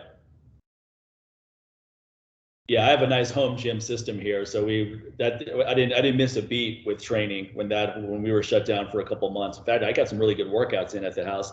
Elliptical trainer here, body weight stuff, of course, you can do anywhere. Kettlebells, barbell, dumbbells. Yeah, me too, man. I was just using body weight. I do a little bit of band work, but usually the bands are the reverse strength curve of what you want, Yeah. But I do banded deadlifts. Whoa, what a workout, man. Holy shit. Those are really difficult. I use one of those like little short bands, like from Elite Lift. They're about this wide, about that short.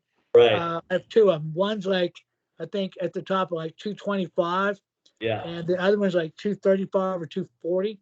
But when you're going real slow and standing on like a little board to, give you resistance at the beginning, oh my God. When you get to the top, your butt and your back are, whew, there's no unloading at the top, that's for sure.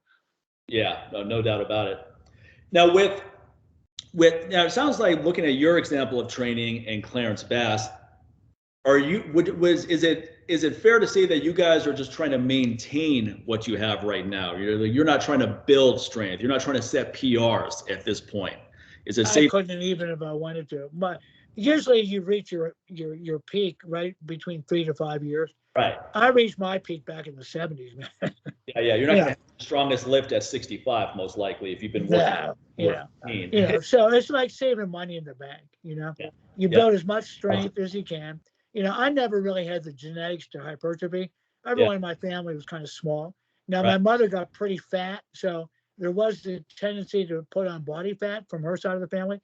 But my dad's side was all lean, wiry, little, he was a West Virginia farm boy and strong as hell for his size, but, no potential for big G-whiz muscles, nor did I, and I did everything I could do, gouging the protein and, all that stuff. I just managed by overeating just to put on unwanted body fat, Yeah. Wrestling took care of that. So, I would say I hit my peak back 70s, but I maintained a very, very high level right through to my 40s. And in some ways, I think athletically, I reached my peak right in my early 40s. I really think I hit my apex as far as grappling and all-around conditioning. Right. And, I got very strong in demonstrating strength, but that's different than building general strength. Absolutely. And then I just noticed after that, after my mid-40s, like 50s, a little drop. And then after my 60s, another little drop. Now that I'll be 70 this year, I'm feeling a little drop. One of the bigger drops is, of course, your recovery ability. So, that's why I prefer less frequent training, because I don't want to be beat up and sore and tired, trying to train all the time. I prefer, doing stuff I like to do. I still like to get in the mat and roll, but I'm very careful. I pick my partners carefully. I teach them how to do soft rolls, even the younger guys. Right, here where I'm at, there's no real high level guys. You lost from someone from Spazzy, what happened? Now they know. I had an upper mouthpiece on. But, and he was just spazzing out. That's what happens sometimes, But when you do a martial art like, or what happened? What was the exact move? Was it like your tooth got kicked out, or it just got loose? And it was his elbow hit me. He was like flailing around. Okay, got it. And we were ground fighting too. He's just flailing around. But the thing is, there are risks inherent with all martial arts, and you accept those risks. You do. Yeah. You go in there knowing, well, yeah, there's a good chance I could get hurt, and you accept that. But with your strength training and your conditioning, you should never get hurt. You shouldn't accept injuries as being part of that. Yeah. Now, if you're competing in CrossFit, okay, you're going to get hurt. If you're competing in Olympic lifting, you're going to get hurt. Yeah. If you're doing max lifts and powerlifting, yeah, you're going to get hurt. But those are sports. They're not ways to get better at doing other sports. Right. One sport doesn't make you better at another sport. I think what people have to realize is no matter what you do, there's always a trade-off. So if you want to lift weights, if you want to push it as far as you can, that's fine, but you're going to pay a price later. So you may pay a price later. Yeah, you may be 35 deadlifting 700 pounds and you're benching 500 and you feel like you're a Superman, but 20 years later, you may not be able to touch your toes. Well, and it has happened to many people, and you've seen like the videos on Netflix of the powerlifters, and who's that guy that they did the bodybuilder, the poor guy so crippled up he could barely move. Man, that's what I was thinking of when you as you said. That's depressing to watch because I remember very depressing. He was in his. Remember that video of him training at that gym where he's deadlifting 700 pounds for reps and he had 200-pound dumbbells just repping it out. I mean, all of us were just in awe. We're like, man, I can't believe how strong that guy is. Even if he's on every anabolic out there, still, it's impressive level of strength. It's amazing. Look, a lot of people take anabolics, and we wouldn't even know that they take it because their results aren't that impressive. So it takes more than just that. But when you look at and good genetics, I met a guy, a pharmacist, and the guy was unbelievable. This guy had such a fantastic physique. I asked him, what do you do? He said, nothing. I said, no weight training? Nope. And I have a brother that looks just like him. I would meet people in parts of Africa like that. They don't lift weights. I mean, their whole day revolves around walking to work and doing manual labor, but they're not doing anything that would be the equivalent of high intensity training. It's more long duration work, but a lot of them have really good physiques. And a lot of times they're malnourished too. They're eating one bowl of cornmeal a day. They're not taking copious amounts of protein powders and every supplement under the sun. They're not getting a perfect ratio of protein, fat, carbohydrates, yet they still look super impressive. And you can't, it all comes down to genetics. That's why it's so important not to compare yourself to others. And try to emulate the workouts of others, especially the superstars, because that's just an exercise in frustration. And a lot of times these guys, they really do look good, but it's a siren's call. You basically get lured into stuff that you just simply cannot recover from, and you end up overtraining and getting burnt out.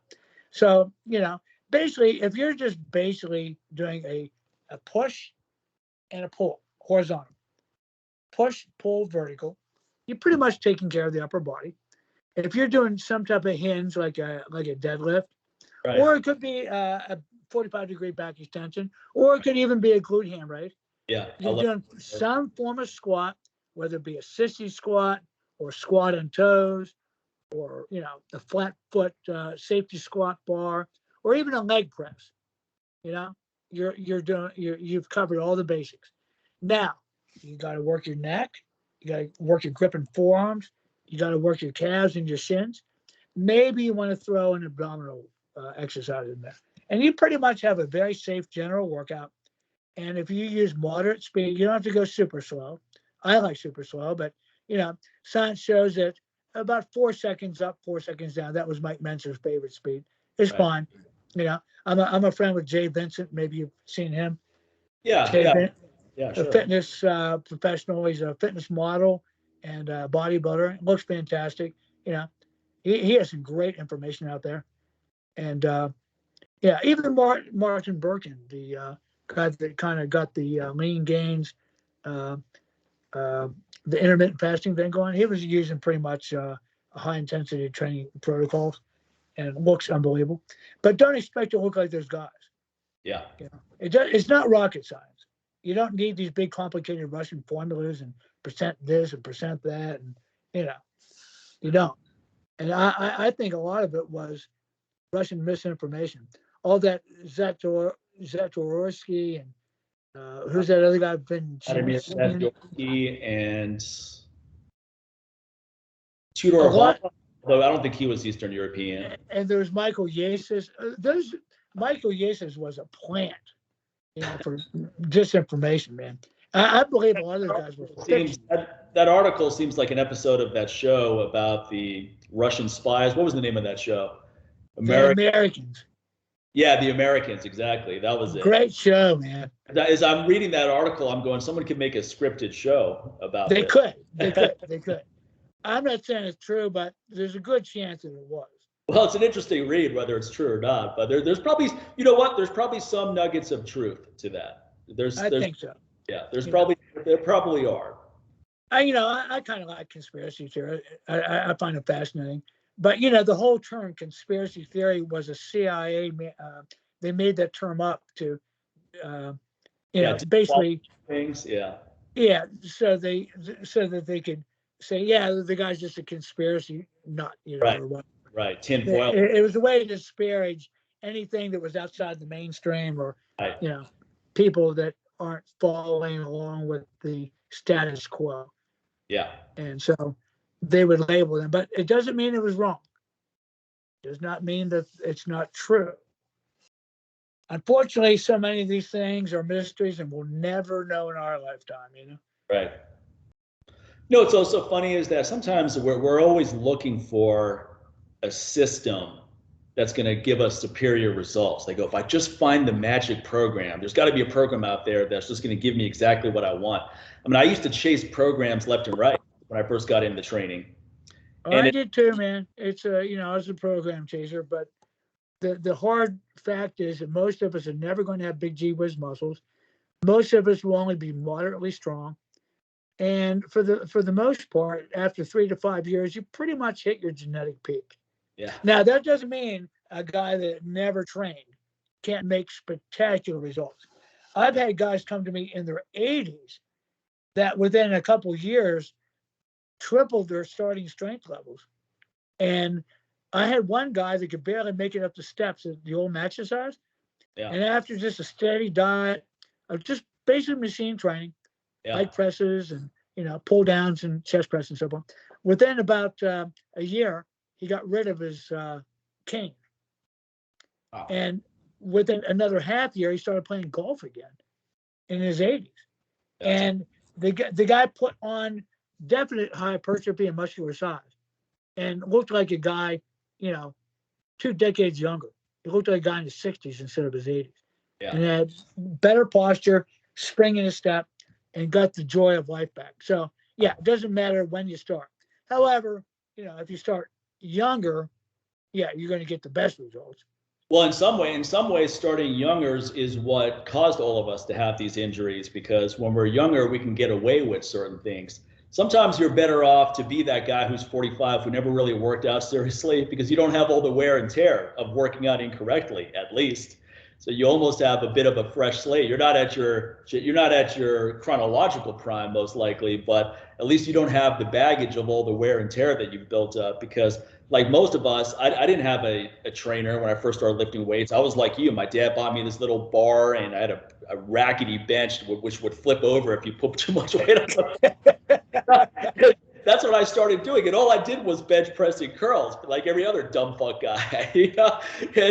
And so I had years of poor technique before I finally learned how before I finally developed good technique. And I often think how much more progress I could have made with less wear and tear if I actually had some actual instruction. So when I used to train over at Mark Phillippe's gym, former strongman competitor, Mark from teaching at his place. Sure, great. We talked to some of the teenagers there, because Mark's he's really deliberate about really good technique.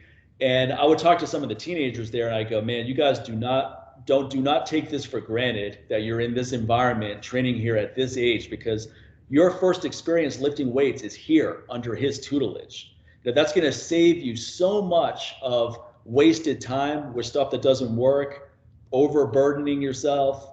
injuries. I mean, injuries can happen, but you're less likely under someone's tutelage who actually knows what he or she is doing. Yeah. Do you remember my daughter, Savannah? Yeah, sure. She was, I think, 12 when I took her to the RKC. Yeah, I remember that. She, Joanna Snyderman was her partner, if you remember, maybe. Yeah, I remember her too. Yeah. You wouldn't believe her now. What a strong young woman. Really? She's a beast, but she doesn't look like, she's still really pretty, beautiful face. And yeah, she won the Pennsylvania State Powerlifting Championship. Really? Okay. At 128 pounds, she's benching like over 200. She's Wow. squatting 315, and she's deadlifting 335. Wow, those are great lifts. Those are great lifts. She also started getting into CrossFit, and she recently just started doing strong woman competitions. And she's a mighty might. Like I say, she's really light, like 128 to 130, and just savagely strong. Yeah. Like I saw her doing trips up the rope with no legs. Wow.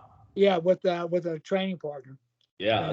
And, she lives in Pottstown, Pennsylvania. Okay, and, cool. Yeah, she's on Facebook. She posts a lot of videos and stuff. Yeah.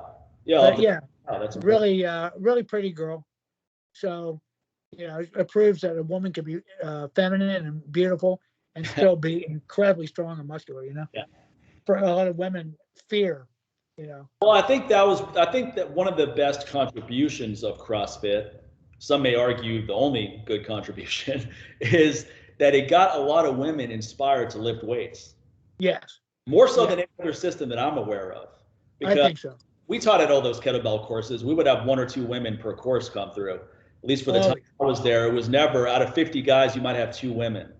But CrossFit started off as just a gentleman's club too. I remember when they used to get together in the park before they had a facility, and it would just be 5 guys lifting weights and doing calisthenics and stuff like that. And then all of a sudden, a few good-looking women started getting involved, and then a lot more good-looking women got involved, and then it blew up. So I think that was. Then it blew up. Yeah, that was a salient point of CrossFit's success, is that if the good-looking women are not involved, it's not a mainstream trend yet.